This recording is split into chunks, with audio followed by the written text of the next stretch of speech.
반려동물 정말로 사랑했고 관계 맺고 당신이 하나님의 형상으로 회복된다면, 예수 그리스도에 인해서, 그리고 천국에 살게 된다면 저는 감히 그 동물이 그 자리에 반드시 있을 거다라는 확신이 있습니다.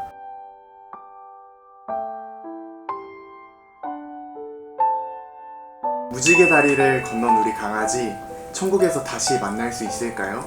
고양이는 차별합니까? 지금 교회는 안 계셔도 지금 전국의 집사님들 얼마나 많이 계신데. 이거는 사실은 성경에서 명확하게 얘기하는 영역이 아니라 조금 이제 추리라 그래야 될까요? 추론을 해서 말씀드리는 견해입니다. 기독교의 명확한 답변이다 라고까지는 얘기할 수는 없지만 그래도 좀 타당한 답변이 되지 않을까라는 생각을 갖게 돼요.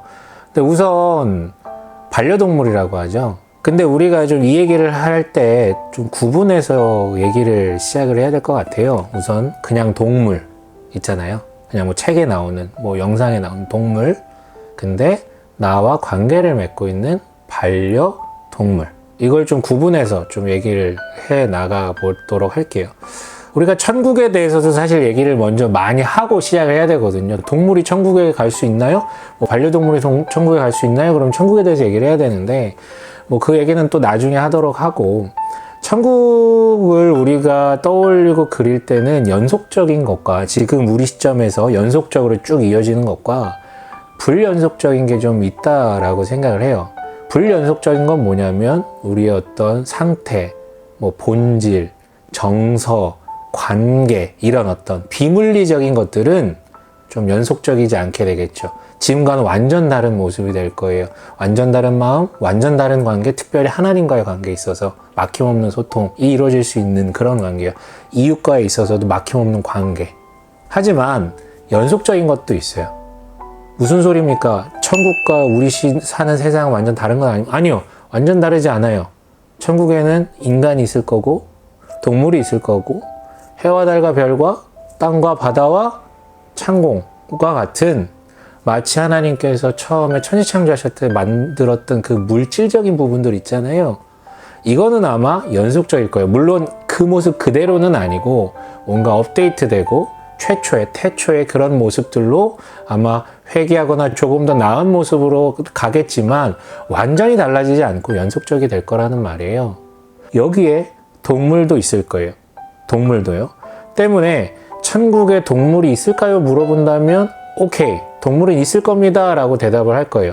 단 우리의 관심사는 그 동물이 내가 사랑하는 그 반려견, 그 동물이 있을까냐에 대한 어떤 질문일 거잖아요. 그렇다면 좀 더 들어가 보도록 하죠. 여기에서는 그렇다면 질문이 들어갈 필요가 있어요. 천국에 간다는 건 구원받는다라는 거잖아요. 그러니까 천국에 동물이 아무 관계없는 동물인 건 있을 수 있는데 그 동물은 어떻게 거기 가는 것이죠? 그럼 동물이 구원받아서 가는 거나요? 아니면 갔는데 아예 새로운 동물들을 하나님께서 만들어 놓으신 건가요?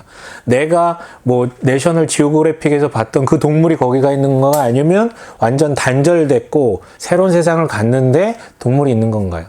앞에서 말씀드렸지만 연속적이라고 말씀드렸잖아요.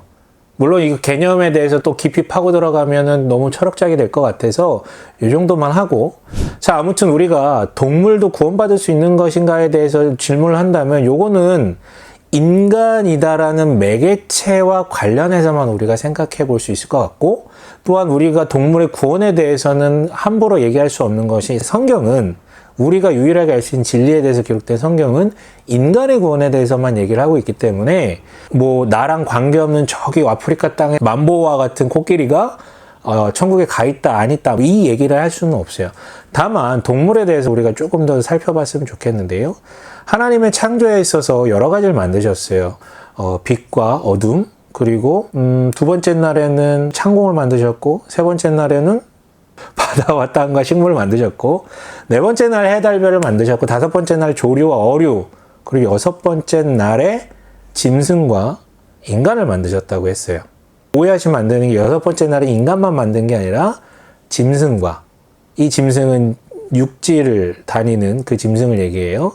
우리가 흔히 동물이라고 얘기하는 것, 그와 인간을 만드셨다고 얘기를 해요. 근데 인간이 좀 특별하죠. 왜 특별합니까? 하나님과 유일하게 관계를 맺을 수 있는 존재, 즉 하나님의 형상으로서 만들어졌다라고 거기에 기록되어 있어요. 물론 그럼에도 불구하고 인간 역시 하나님과는 완전히 다른, 즉 초월적이지 않은 피조물 중에 하나로서, 즉 다른 동물이나 식물과 전혀 다를 바 없는 그런 어떤 개체의 하나로서 그냥 만들어진 거예요. 그런데 동물은 뭡니까? 동물도 조금 특별함이 있어요. 물론 인간만큼 특별함은 아니지만 창세기를 보시면요, 넷째 날, 다섯째 날에 하나님께서 조류와 어류 그리고 짐승들을 만드신, 특히 다섯째 날 조류와 어류를 만드신 다음에 명령을 하세요. 그 전까지는 명령 안 하셨거든요, 피조물들한테. 그 말인즉슨 뭐냐면 들을 수 있는 귀가 있는 존재라는 거예요. 하나님의 말을. 그리고 여섯 번째 날에 인간을 만들었는데 조금 더 덧붙여지죠. 조류와 어류한테는 충만하라 라는 것까지만 얘기를 했다면 사람한테는 다스리라 라는 얘기가 나옵니다. 그 사이에 이제 우리가 흔히 얘기하는 개와 같은 동물들이 있는 거고, 여섯 번째 날 먼저 만들어진.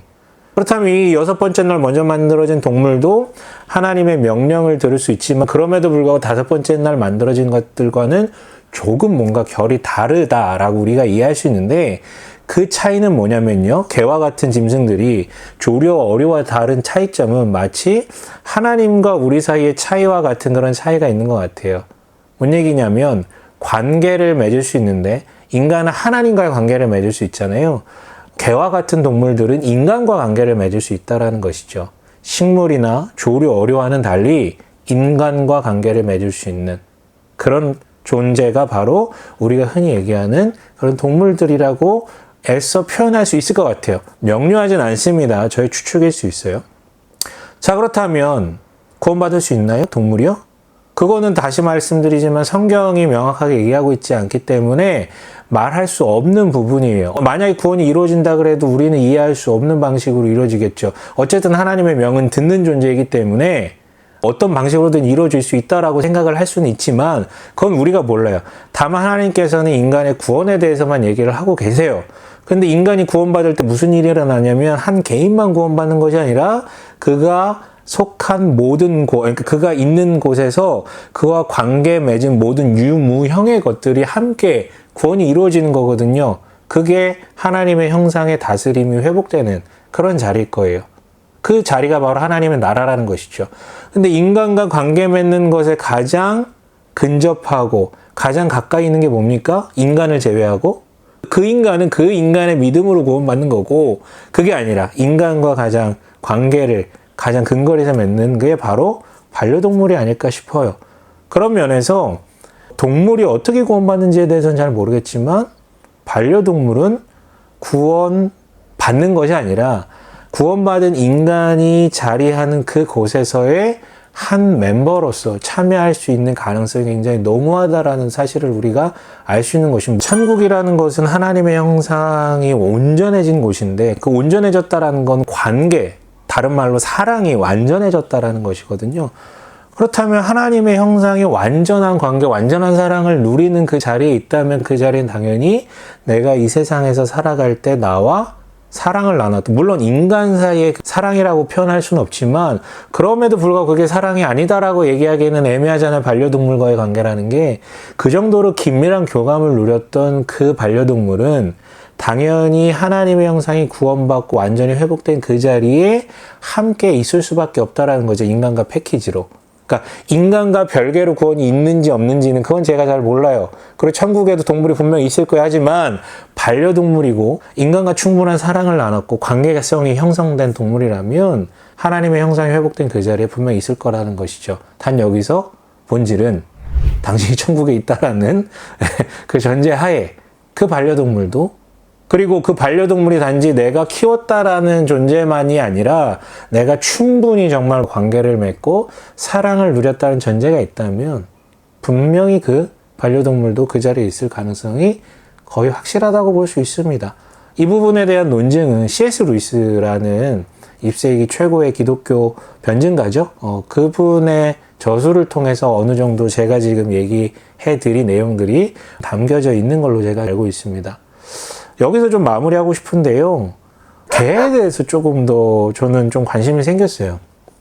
개라는 게 원래는 늑대와 같은 DNA를 공유하거든요. 그래서 학자들에 의하면 같은 종이 늑대와 개로 분화되었다라고 이제 설명을 해요.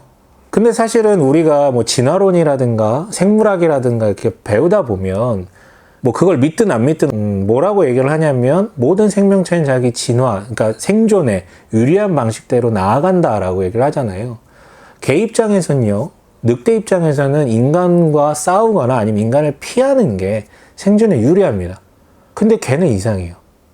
인간을 좋아하고 인간과 함께 하려고 하는 그런 습성들이 있거든요. 이상해요. 다른 동물한테는 안 그러는데 인간한테만 좀 그런 부분들이 있습니다. 과학자들은 연구 결과에 의하면 인간 친화적인 개의 습성이 장애 때문이라고 얘기를 하더라고요. 즉 유전자의 변이 때문에, 그러니까 인간으로 얘기하면 뭔가 좀 이상한 증후군이 있는 상태의 유전자를 갖고 있다 보니 인간에게 먼저 다가왔다는, 그래서 모든 반려동물들 중에 유일하게 먼저 인간을 찾아와서 인간과 함께 하게 된 동물을 가리켜서 우리가 유일하게 개라고 얘기를 하거든요.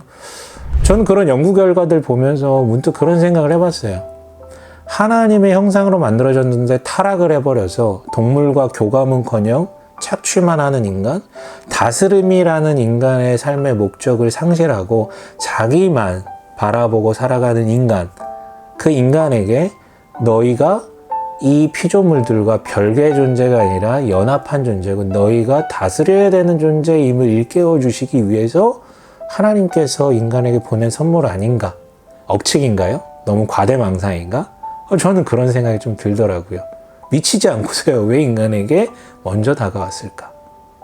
반려동물 정말로 사랑했고 관계 맺고 당신이 하나님의 형상으로 회복된다면, 예수 그리스도에 인해서, 그리고 천국에 살게 된다면 저는 감히 그 동물이 그 자리에 반드시 있을 거다라는 확신이 있습니다. 그런 어떤 희망과 다시 보게 될 날에 대한 희망을 가지고 사는 것도 나쁘지 않을 것 같습니다. 구독 좀 찍어주세요. 좋아요 좀 찍어주세요. 네. 그거랑 별개로 혹시 기독교에 대해서 혹은 목사라는 직에 대해서 궁금하시거나 뭔가 조금 듣고 싶은 얘기가 있다면 그 메일 주소가 있거든요. 아니면 거기 아마 링크가 있어요. 들어가서 이제 입력할 수 있는 그곳으로 조금 얘기 좀 써주시면 좋을 것 같습니다. 꼭 부탁드리겠습니다.